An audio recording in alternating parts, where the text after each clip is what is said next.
And we are live right across the internet. You're watching Offbeat with Josh and Jamie right here on Haps TV.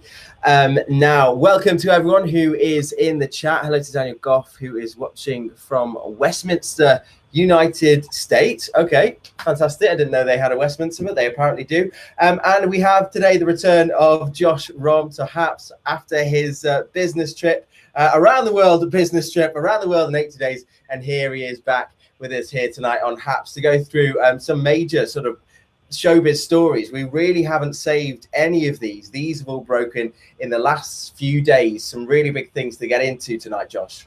Yeah, absolutely. Huge news. Let's start off, of course, talking about the future of arguably the biggest girl band in the world right now. I am, of course, talking about Little Mix following the departure of the much-loved band member Jesy Nelson. Of course, she left a big bombshell statement explaining her reasons why she departed the band, citing mental health reasons. The band themselves also released a statement on behalf of Leanne, Jade and Perry, talking about their support of Jessy's decision, but making it clear they intend to carry on as a trio. Mm.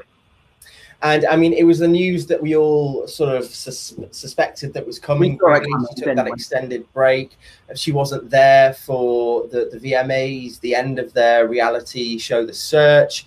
And, you know, it's been something that we are not unfamiliar with, Jessy's struggles. What was it called, The Odd One Out, that program that she did? Well, it's the BBC, the infamous BBC Three documentary, which of course chronicled her feelings as she was suffering with mental health whilst in the band of Little Mix, and this kind of gave fans more of an insight into her struggles, and we really saw a different side to her, a side that we sort of knew was there, but was very much bubbling under the surface, and she brought it right up for the world to see and kind of showed her struggles and her journey in a very powerful and also very public way.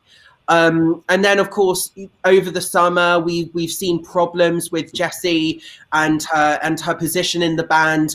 Of course, there was a performance where they performed for the Radio 1 Live Lounge, where she basically broke down on stage, and Perry Edwards took over some of her lyrics and some of her parts and some of their songs.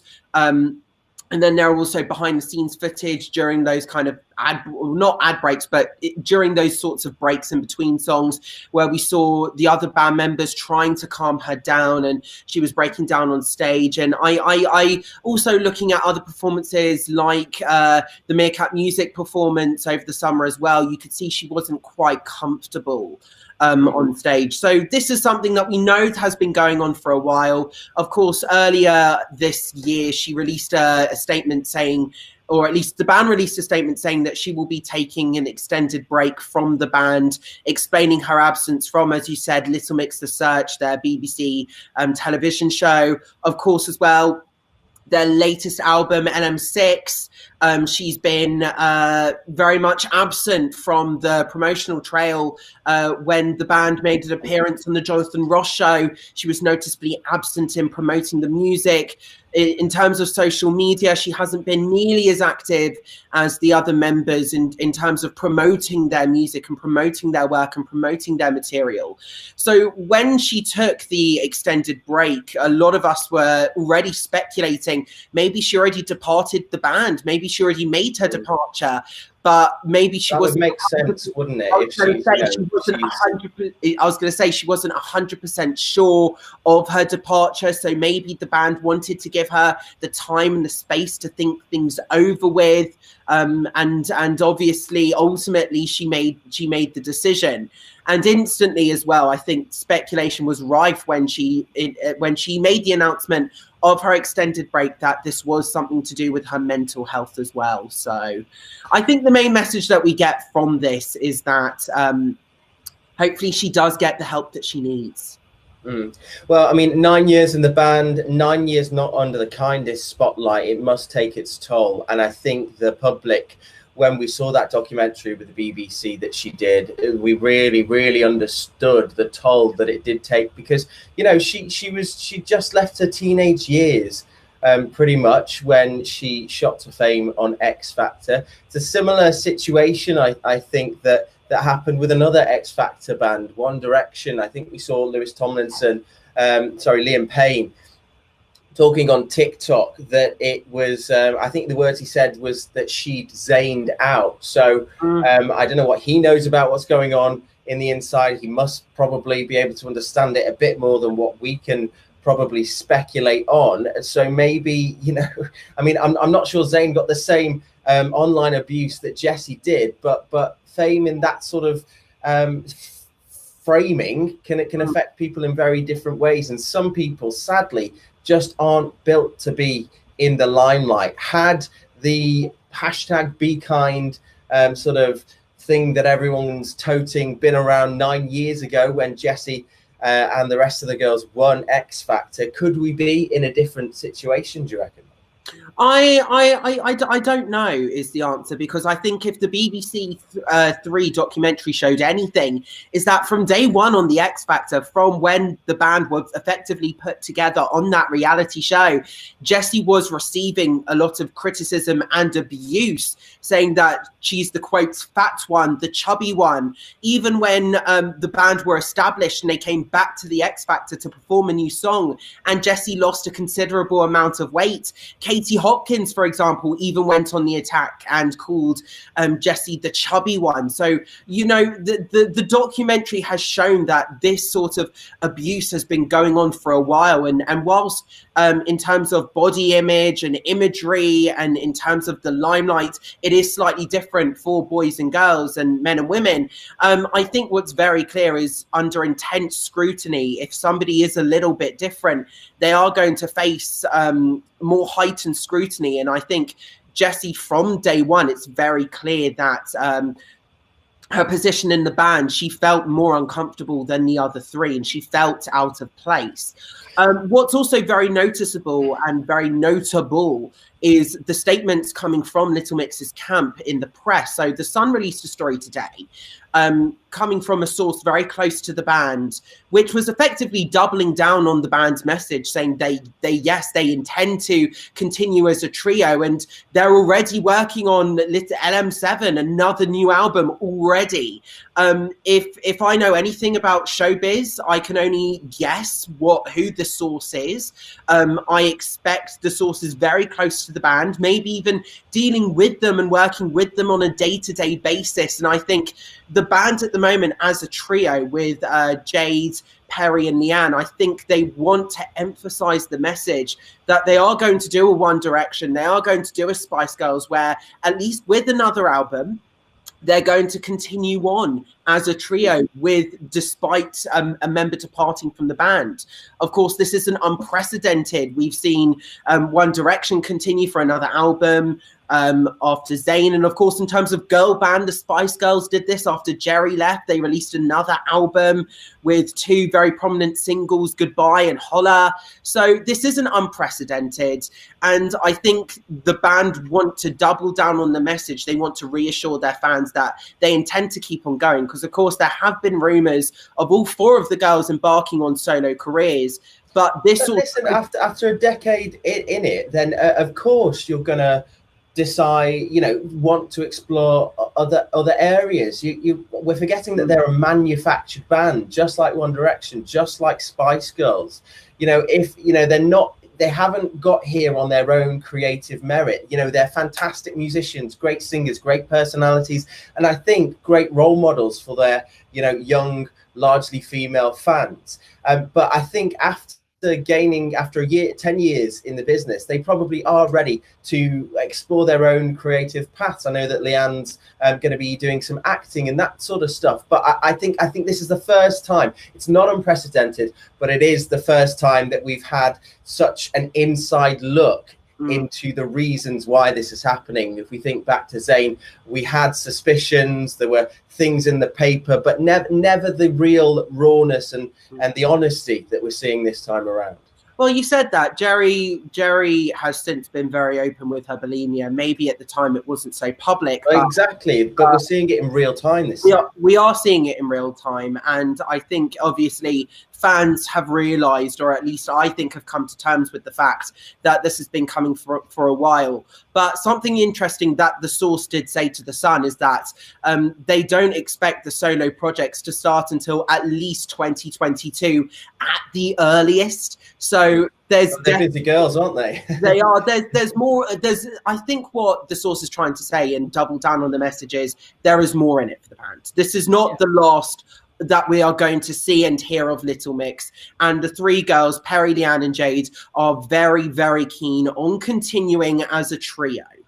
Yeah, and I started a radio show a few months ago, and I had no idea that I actually was a fan of their music. It was just something I never considered. But of course, they're so sort of on, you know, on radios and TV and all that sort of time. I didn't realize how much of their music I actually did enjoy. I am really enjoying their latest track, Sweet Melody. But let's leave Little Mix there, move elsewhere in the showbiz world, because today a lot of people are finding it quite weird to feel on the side of one Tom Cruise today. I'm going to play this clip for everyone, and then we can have a little talk about it afterwards. We are the gold standard. You're back there in Hollywood making movies right now because of us. Because they believe in us and what we're doing. I'm on the phone with every studio at night. Insurance companies. Producers. And they're looking at us and using us to make their movies. We are creating thousands of jobs, you I don't ever want to see it again. Ever. And if you don't do it, you're fired. And I see you do it again. Well, there we go. I mean, that rant goes on for several more minutes, but Tom Cruise, not everyone's favorite because of his personal life. And I think that's what I'm seeing on social media a lot today, in a few articles saying, oh my God, for once, Tom Cruise is in the right, and I completely support what he's saying, because he is obviously talking about COVID restrictions not being followed on the film set of the latest Mission Impossible movie. So, I mean, you know, I hear whispers of maybe COVID secure measures aren't as good as they're supposed to be as we sort of continue into the pandemic. But I'm going to stop you there, because I don't think it's about the measures particularly. I think it's people aren't following the measures. We actually have a few comments. Euro Maestro says, this rant is epic. And Tony also says, I never liked him, but he is right. With there we go. That's what we're saying. But that's the thing. If people on the set aren't following the measures, and then all of a sudden the star of the show turns round, I say good on him. I think good on him too. I think he's not pulling any punches. He knows as well that if the set gets shut down, a lot of it's going to be, he's going to be in the news a lot, and it's all going to be on him basically. I feel you can tell by the rant how passionate Tom is, that he feels a lot of weight on his shoulders, and he thinks that he is setting a precedent for the rest of the movie industry, and the fact that Mission Impossible of all movies is still going ahead, is still being shot amid this uncertainty, amid this time. He thinks that he is showing the world that yes, this can be done during a pandemic. And I think the fact that he is berating his fellow crew members for their irresponsibility, I think is good on him, because he's not pulling punches. He is, as I said, he's passionate about this, but he wants to emphasize, yes, we are creating jobs. Hollywood is making movies because of us. He realizes the impact that he personally has on the whole of Hollywood and the way the industry is working because of his practices. So I think that's why he felt so passionate about it. Maybe, as I said on Twitter earlier, maybe the rant, maybe he could have toned down the language. It was full of expletives, let's just say that. But he has a point. I think he has a very valid point, and he's clearly passionate in the way he expresses it. And I do think he's going to gain a lot of fans from this. I mean, I've actually seen plenty of social media reaction. One of my colleagues on at the radio station, which I also do entertainment news on, actually tweeted today how, or at least put on Facebook, how much can we pay Tom Cruise to stand outside Aldi to shout at all the people that might not be following COVID measures and might not be wearing masks or whatever. The Sun's reporting that this was 2 crew members standing less than 1 meter apart, looking at a screen, at a monitor. So that's what the incident is reported to be. Personally, I don't think Tom Cruise is going to come off badly from this at all. No, absolutely not. But I mean, you saying that, so I mean, he's filming it around Europe, where you know, COVID secure measures are more stringent than we'd probably see in some areas of the United States. So they are already, and I know a few people working on shoots here in literally sort of down the road from me in Southwest England, and you know, they're very, very careful. Very, very careful. Other areas of the entertainment industry, maybe I'm hearing, aren't necessarily following them as they should be, but definitely films, because I think the spotlight is on them a little bit, and you know, and I think maybe Tom Cruise is taking this, like you were saying, quite personally, because didn't he pay for some cruise ships for crew to stay on to keep them safe while they were somewhere in Northern Europe? Yeah, he it's known that he actually contributes a lot to his films as well, and he's known to be very generous. Despite all the rumors, he's known to be quite a generous guy. For example, I remember at the Mission Impossible Fallout, he's known to at the premiere of Mission Impossible Fallout, he's known to want to greet every single fan that showed up to see him, and he wants time to speak to every single member of the press who's standing there on that red carpet to speak to him. He's very generous. He's known to be a nice guy in Hollywood in terms of giving his time to other people. And I think that, if anything, this rant shows the responsibility that he takes for these projects. And I do think that's very admirable. Film sets, I know, are very difficult because a lot of these actors and as a crew, they all have to operate in a bubble, and it can be quite scary. There's a lot that goes into logistics and forms and insurance and legalities here. So I think Tom is clearly taking this pandemic and his responsibility as not just an actor, but as a person with prominence, almost as a leader, as one of the leaders of that production. I think he's taking that responsibility so seriously. And I think Euro Maestro here is reminding us correctly that there was an incident in Italy where a few crew members did contract coronavirus. Tony De Tiger, love that name, says we can not like him personally, but respect him regarding COVID. I mean, that's surprising. I mean, I was surprised to see as many messages with that same sentiment. I don't like him, but COVID. That shocked me a little bit when I read them. But maybe Tom is just thinking about doing a little bit of personal reputation repair, because like you said, Josh, I mean, if he is such a nice guy in Hollywood, why do people have this sort of disconnect with how some people in the public think about him? So Tom Cruise, I know the answer to that, and that's okay.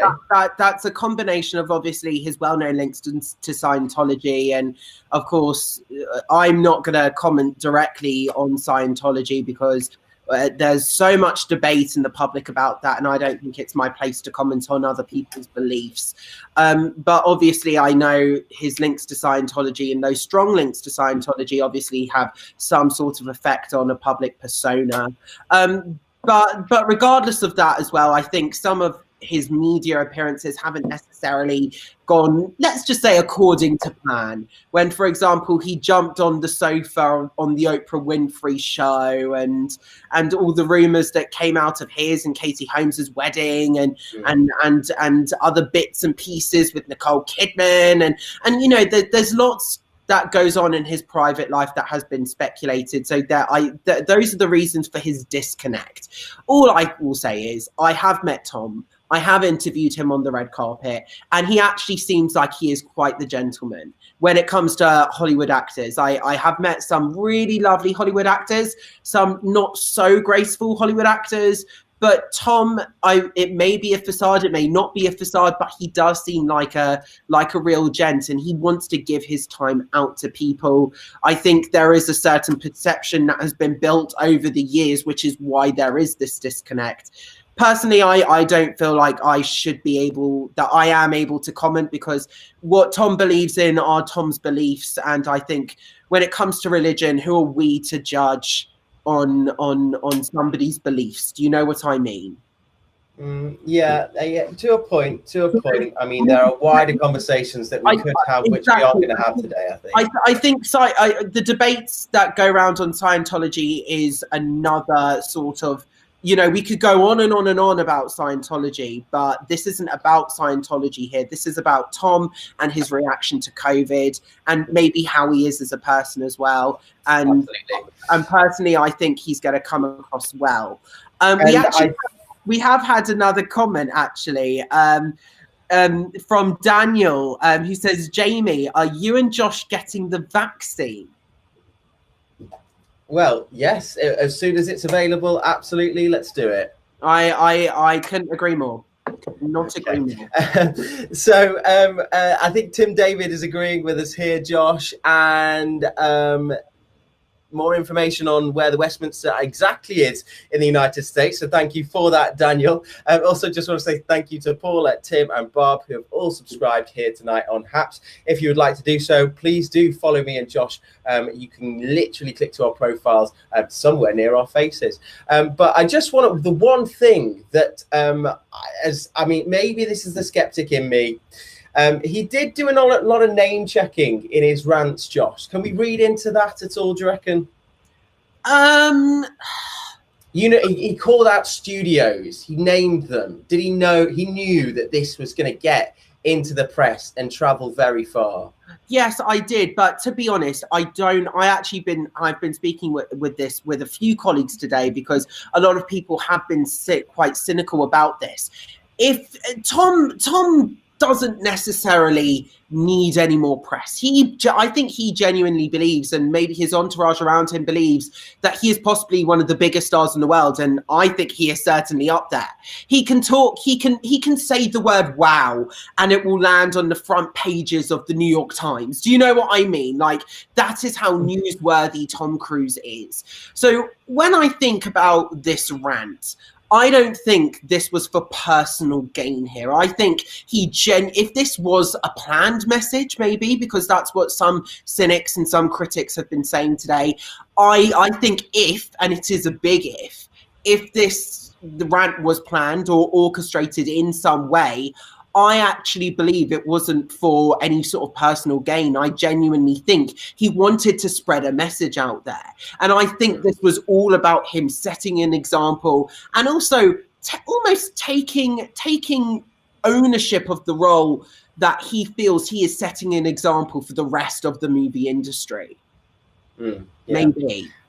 Well, we've got a lovely comment from Daniel here. He says, thank you, guys. You are well loved, and I look forward to your broadcast. Well, thank you, Daniel, for your continued support. Sticking with films now, and a very exciting biopic on the horizon from an actress that I knew very little about.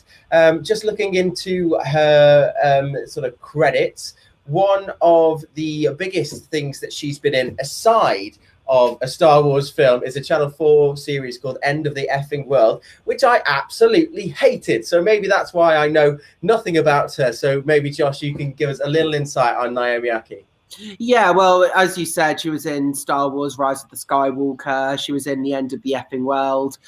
She won a BAFTA for that. She's also appeared in the likes of Yardi, of course, directed by Idris Elba, which was Idris Elba's directorial debut. She was also, she made an appearance as well in Doctor Who. So she's been on the scene for a while. I think this film, if done right, will be the making of her. And this film, it is called I Want to Dance with Somebody. Whitney Houston is known to have a very colourful life, and she is known to have battled a lot of demons. I will say that this does have the same screenwriter as Bohemian Rhapsody. Of course, Rami Malek won an Oscar for his portrayal as Freddie Mercury in the biopic about Freddie Mercury and Queen. This also follows in the footsteps of Rocket Man, of course, about Sir Elton John. We're about to see an Aretha Franklin biopic with Jennifer Hudson. That's going to be good. Jennifer Hudson is an incredibly talented actress, and if Dreamgirls is anything to go by, I'm sure this performance is going to be absolutely stunning. What I think is the most important point here is, this could be the full making of Naomi Aki's career, but we're seeing a lot. We're seeing the rise of the music biopics. That's what I think is important to notice here.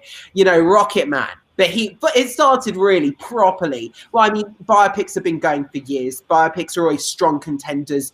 This latest resurgence, and it's a resurgence, isn't it? Yeah. Renaissance, that's the word that I was looking for. And you had a much more flowery description for it. I think Renaissance is a good word, but a full-on resurgence, because we're seeing a highly anticipated musical biopic, one after the other. And I think there is an element of musicians having their own demons and having colourful lives that we want to see reflected on the screen. And I think as well, if we're looking into the whole culture of this, we're seeing a lot of musical documentaries. Gaga, 5'2", Taylor Swift, Miss Americana. Shawn Mendes has a Netflix project. Billie Eilish has one coming up on Apple TV+. You know, there is such intrigue. One Direction, of course, had their film, didn't they? So there is such an interest and an intrigue when it comes to the lives and the behind-the-scenes action of huge musical icons. And I think it doesn't interest me, but if it's done well on screen, I think it can be really brilliant to watch. That really doesn't interest me, but if we're going to get an insight into the world that we never saw but speculated about with some of the biggest stars in the music industry. I mean, maybe their careers, their music, their legacies are just ripening around now. If we sort of look at the people that have been covered, you know, obviously Bohemian Rhapsody, it was all about Freddie, essentially. It was Elton John. Maybe we're just getting to a point where these stars are just so far enough in the past, there's enough space between them that a little bit of creative license can be applied to the I'm sure well-researched reality, and we get some really good films.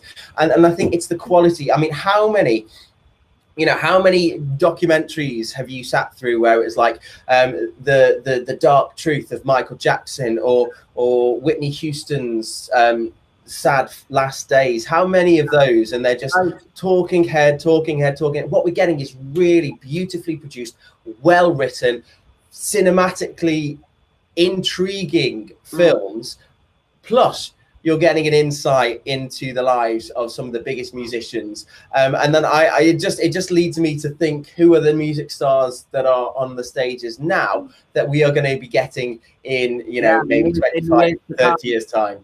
Yeah, and what I think is important to mention that Brian May and it wasn't Deacon, but I think it was Taylor.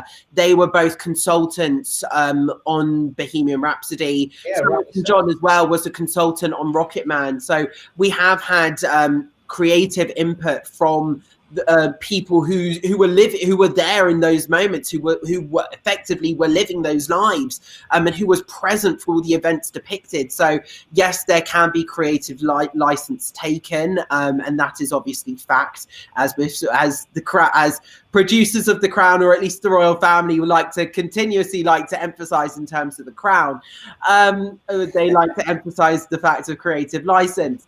But I think it's fair to say. But I think, as you said, there is a real art form to this. I think Aretha Franklin obviously is very different when it comes to that. And obviously, in terms of Whitney Houston, she's not there. Neither is, unfortunately, her daughter is not alive to also tell her story as well. So I think with the Whitney Houston biopic is going to be a very interesting watch. She, of course, lived a very colourful life as well, battled a lot of demons. But however, what these biopics need to be very careful of is, and this is why Bohemian Rhapsody, I think, was so divisive as a film. Critics were so totally split for it, was they need to be careful as to not verge on parody and impression. Because you want to feel as though these actors, you want to see transformative performances as if they're becoming the character, and that's what I think we need to keep an eye on. But this is going to be a very interesting watch with Naomi Ackie as Whitney Houston for sure. Absolutely, and maybe it'll be the first time I'm seeing her work, and I'm sure I'll love it. Hello to Tina, who's just subscribed. Thank you very much for following along, Tina. Now, Josh mentioned the Royals, and just before you reminded me something. Before we hop on to this next story, I saw a GQ interview with Josh O'Connor talking about how he became Prince Charles, and of course that voice, the voice that he puts on for Prince Charles, his Prince Charles character voice, it's laboured, it feels intensive, and he literally, and after almost as a clause to every answer he gave, but of course he's a character, this isn't real. So the pressure is on, I think, not only with the producers but the actors too. It seems with the Crown performance. Well, all I'll say to that is, oh gosh, Oh, how awful! Right, how awful! I say that the Diana character. But I mean, it's good though. It's good. It is brilliant. She was utterly brilliant. It is. It's good. It's so good, and Josh O'Connor getting the yes sort of voice is. I think they do have it on point. They do. So there's an accent coach. I forget her name. Decisive is because it's just so convincing. Oh, absolutely, 100%. Even with the looks, the physicality of playing the characters.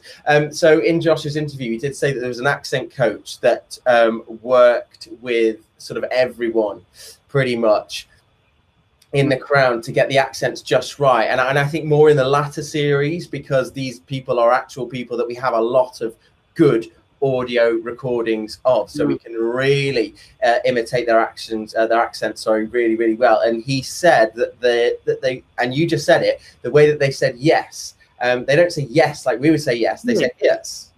Ears. So you start ears. And it's so funny because obviously can't do it. I'm obviously not a Prince Charles impressionist. Yes, and after watching the show, I just kept saying to my mother, Mummy, I said, oh, jolly good. Like, jolly good, yes. Like, even they've spoken a lot in interviews how the royal family speak in a very distinctive way, almost kind of a throwback to that kind of 1940s style clipped speech almost. Like, yeah, jolly good, yes. Well, from the royals staying firmly within convention to those who are doing everything to break convention, from the Waleses to the Sussexes. Smashing convention to pieces. Do they care? No. But probably, maybe, like it or not, Josh, we know how you feel. They're going to break records potentially with what they're going to be doing. We've already seen an astronomical Netflix deal with the Sussexes, the Duke and Duchess of Sussex, Harry and Meghan, and now a Spotify deal for a podcast from a prince. Josh, tell us more. Well, they've signed a deal with Spotify. They actually have been very sort of vague on what the podcast is going to be on. Let's face it, there probably isn't content yet. Yeah, they basically just there probably is not content yet. No, they're basically said we've signed a deal with Spotify in a partnership with our production company Archewell Audio, and we're going to be hearing voices that we've never heard before, blah blah blah blah blah, the typical Meghan claptrap. This is just another way of them to capitalize, to make as much money commercially as possible, making it very, very clear that they are fully not that. Like, for example, after the Sandringham summit, the Queen and Prince Charles very much left the door open and said, you are welcome back whenever you wanted it. And there was obviously going to be a review a year, 2 years down the line of whether they wanted to effectively step back into their roles. Now, their titles, I should say, they haven't been stripped of their titles. Their titles are simply inactive. They're not using them, but they haven't been fully stripped of them. So we can still refer to them as the Duke and Duchess of Sussex. And even though they're stepping back, they're still very much still within the royal family. But what's very clear is in the statement that they said when they wanted to effectively have their cake and eat it, they said they wanted to be a progressive force within the institution, effectively taking almost what could be interpreted as a political line. And they're signing all of these deals with streaming giants and huge networks like Netflix and Spotify to really capitalize on this, to make as much money as possible, peddling their claptrap messaging. Effectively, claptrap. Well, some people think it is. Listen, I got to tell you right. I read Finding Freedom on holiday, and it gave me a lot of insight into them. And I read books in the following order. I started off. I treated it almost as if it was a trial of my own beliefs. The prosecution was Finding Freedom. And it was basically like, oh my God, have I been too harsh on them? And then I read Wake Up by Piers Morgan, which made me realize, actually, no, I've been very fair on them, if not too fair on them. And actually, what I believe is actually right. What I actually came away from Finding Freedom, I came away thinking that Prince Charles is actually a very kind and fair man. I came away thinking that Prince Harry has a lot of deep resentment towards Prince William. And I also came away feeling incredibly sorry, actually, for Thomas Markle. Well, I just think you don't know what to say, really, do you? It's a messy business, isn't it? When I think that I don't necessarily have a problem with Meghan. I probably disfavor the institution and the firm. I'm ready for a progressive royal. Absolutely, I'm ready for a royal that doesn't show political. Okay, so Meghan did step out of line when she completely. She made her out of line. That was too far. She made her political yes, too far. Yeah, but she made her political opinions very clear for the world to see.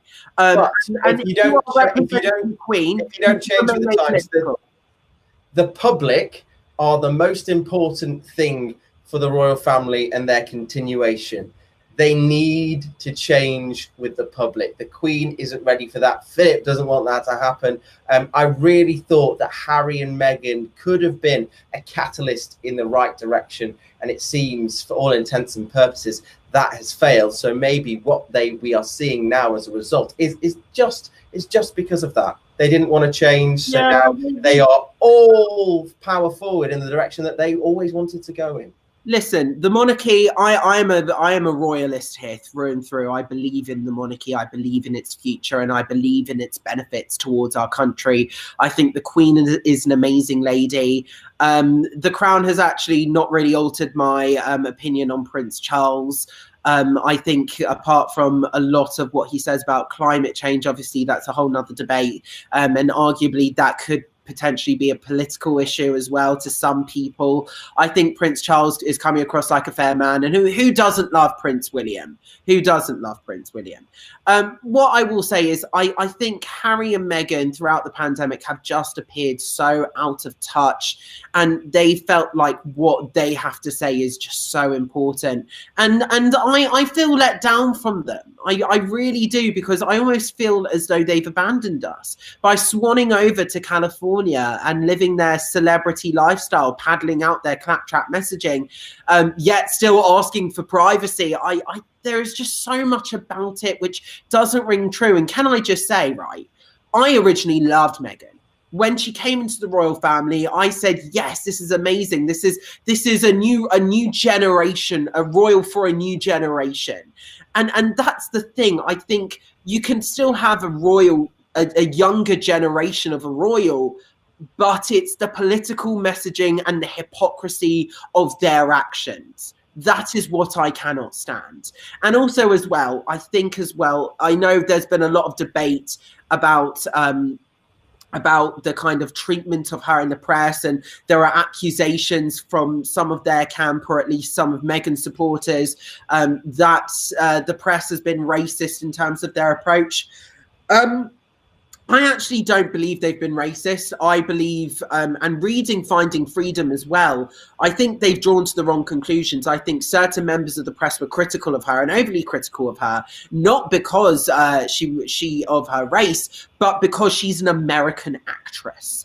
That is what I think. I think some of the press just didn't think she was that suitable. And I think obviously the fact is an American divorcee, obviously there are going to be parallels with Wallis Simpson. There were always going to be parallels taken. I know, but how long ago was that? Come on, it's not but the fact that the suitability of someone's partner. Yeah, but listen, can I just say, the fact the Queen allowed the marriage to go ahead despite that fact says a lot, and how much the monarchy has changed. But what I think is a fact, yes, that's a long time ago, but that doesn't necessarily equate to racism. Well, yeah, okay. Maybe not if you boil it down to that, but I'm sure there was racially motivated. You can't rule it out. You absolutely cannot rule it out. Well, I believe, reading the book and seeing the accusations from their point of view, or at least from their camp's point of view, I still think it was motivated because she was an American divorcee actress. That is what I think the issues were. And obviously, we as a country at that time felt very protective over the prince, especially some of the press felt very overprotective of the prince as well. So I think that's why. And even William's own approach, which is arguably the start of the feud, the cause and the catalyst for the prince's feud, even that was, he was saying, "Are you sure about this girl?" I don't think it was necessarily racist. I think it was just from a protectionist sort of stance, and people who hold the institution dear to their hearts. That's what. There we go. Of course, and that is what we're constantly realizing as we watch more of The Crown. For someone who really hasn't paid much attention to the royals for most of my time here on this earth, that they are just as much public property as they would like to be private people. But at the end of the day, this Netflix series and this Spotify podcast, I just am not interested in it.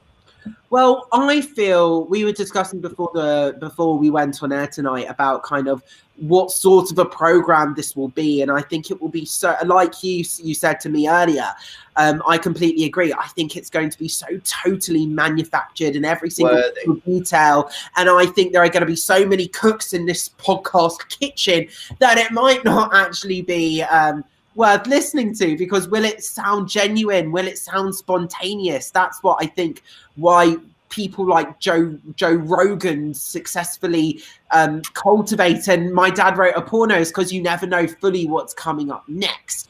And I fear that maybe this is just, will this just be another platform for them to shout their messaging and put it out there into the world, and for them to simply earn money for that? That is what I think. It's basically, are they being paid to just scream their message that is of a detriment to the monarchy as an institution? Have you even heard? Apparently, it's been reported that they want to start their own honours system, their own awards, to award causes that they feel deserve it, that causes that they feel deserve recognition, almost rivaling the Queen's honours list. It's scandalous. Well, yeah, I mean, coming that does absolutely seem like a bit of a missile to the bows. But I mean, there we go. That is obviously more to come where that's concerned. But at the end of the day, like I said, I don't know. I just don't think it's going to be very good. Like, I just can't see it being any decent content. Of course, people are going to lap it up, though. Of course they are, because I mean, and I think that's probably what they're going to try and do next. If they can't keep their titles, and if the door is well and truly closed at Buckingham Palace, then they have to go stateside. And I don't know, they've got monarchs there. They're the ones who are slamming it shut. The Queen is keeping it open to them, but they're the ones. That honour system sounds like a bad move. It's totally a bad move. The thing is, it's their actions are the ones that are making their return harder and harder and harder to imagine and to almost bear, because they're the ones that are that are causing this reputation. They're the ones that are bringing this all on themselves. They're the ones who are making the steps, who are making the actions, who are defying convention. This is their doing ultimately. And also, I feel so sorry for Thomas Markle. I feel so sorry for Thomas Markle, because the impression that I got of him in the book is he's a very private man. Everybody used him. Yeah, everybody used him from all sorts of angles, and I think he was listening to the wrong person in his other daughter, Samantha Markle, and arguably, did Meghan do enough to reach out to him? Should she have actually have just flown over? If she can fly over there for a baby shower, could she have flown over to Los Angeles to actually go visit her dad and try and talk things through? You know, this is the thing. She says she was sending texts and she was sending cards, and he had direct lines to the palace and to officials. The thing is, right, from reading the book, he unfortunately made some very naive actions, and he felt embarrassed. And as a private man, he then became even more of a recluse. And he, I think, felt that he was doing not just his daughter, but the royal family a favor by staying out of the limelight and getting better with his heart operations and not commenting. And then by then the relationship was so soured due to the way everything was being twisted from Meghan's camp, that the only way that he could actually communicate with her was through the press by that point, or through Doria Ragland, Meghan's mother. So I just felt so sorry for him, because I see him as a man who, through no fault of his own, has been very, very hurt, and because of circumstances which have been just totally out of his control. I mean, so I don't want to go on and on and on about this, but I mean, so I think the initial reason for the breakdown is, okay, Thomas Markle was naively drawn into doing things which he shouldn't have done. That embarrassed Meghan in front of the Queen, which obviously, I mean, that's it. I mean, this is the most important thing in her life. This is the biggest job interview that she will ever have. Let's face it. If the Queen has to agree to the match, if the Queen has to support the decision for the marriage, she needs to get this right. And her family. And the wedding was going ahead. The wedding was booked. Everything was sorted. But still, like the future relationship with the firm was destroyed because of all the messiness that happened. Yeah, but I think the press have got a massive part to play. The thing is, I think he genuinely felt the stories surrounding him. He was genuinely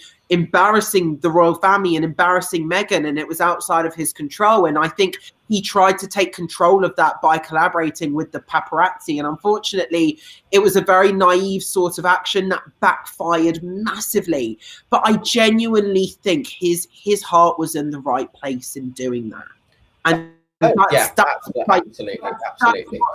what I feel, and I think everything that's happened subsequently, I just felt has just been so sad. And that's after reading Meghan Markle and Prince Harry's side of the argument as well, and seeing their side of things, and the letters and the accusations and the back and forths. You know, this is how I came away feeling. Even also before reading Piers Morgan's Wake Up book as well, I as soon as I stopped reading Finding Freedom, I thought, mate, have I been too harsh on Harry and Meghan? But I just felt a sense of pity and sadness for Thomas Markle. I really did. There you go. A rare bit of compassion from Judge Josh there as he bashes down his gavel. Rare? Sorry, no. I said earlier, I hope Jessie gets the help she needs. I feel sorry for Thomas Markle. No, I am a very compassionate journalist. I am a very compassionate person who holds a lot of feelings who takes feelings into account. No, I do not accept that assumption. Absolutely not. Well, the jury's out, and there we go. Another Offbeat with Josh and Jamie. Thanks to everyone that's watching, everyone that's subscribed and interacting in the comments section. You're all amazing, and we hope to see you